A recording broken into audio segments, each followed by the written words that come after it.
Hello everyone, my name is Kathy C. Patterson, in case we haven't met.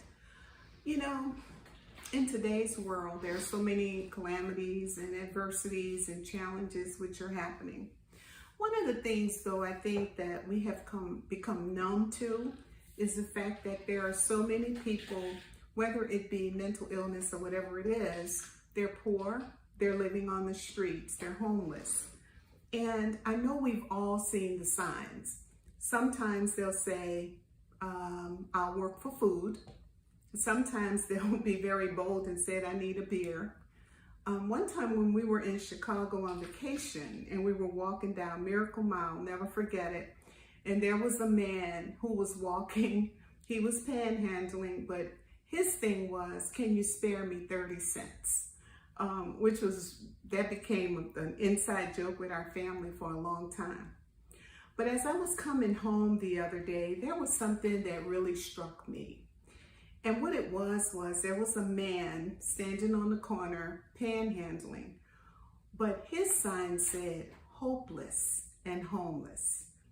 And that really hit me, because I'm thinking, when you are hopeless, that means that you can't appreciate life and the things that God has given to us.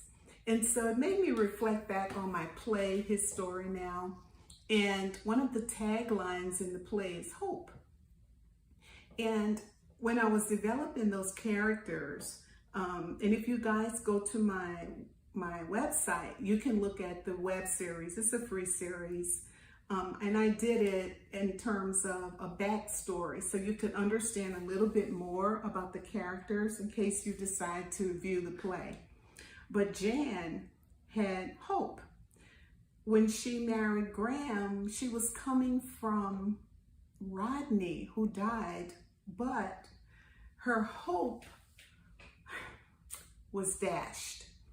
And then you had T-Jack. I'll never forget, as I was developing his character, he said, I'm running, I'm looking, I'm seeking, and I just don't feel like I have any more hope. And then there was the disruptor in the men's group. And his point was, why? I mean, I thought that if I would work, I would be okay, but it's not happening for me.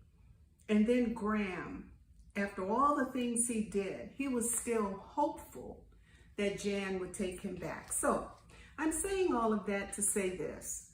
When you think about hope, you think about the fact that, and I wrote it in my book, faith, an entry called Faith. It is our faith that undergirds our hope.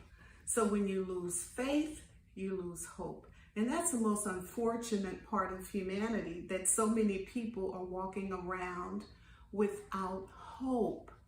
So one of the questions in the interactive journal that I wrote in the back, and I may have said it before, but it bears repeating. Do you live in a state of expectation? Or do you wake up and think, another day, same old soup warmed over, as my grandmother would say? Or have you ever given up in a difficult situation? We all have them, but we have to remain hopeful. So when I see that man, he always comes to my mind that not only is he homeless, but he's hopeless. And so the burden I feel is that hopefully he will come into himself and understand that life is worth living.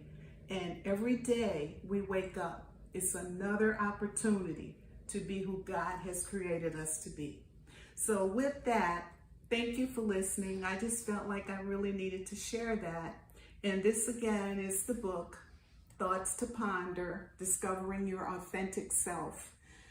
You can find it on my website, excuse me, at www.kcploveproductions.com. It's also available through Amazon, Barnes & Noble, BookBaby.com, who is the publisher. It's all over. But anyway, I hope you do get an opportunity to see it. Visit my website. You can learn a little bit more about who I am. There are those people who have sent me messages asking me to tell them a little bit more about what I do. And so I always direct them to the website, because that way you get more of an opportunity to see the kinds of projects that I'm interested in. So anyway, I want you to have a wonderfully glorious day, and God bless.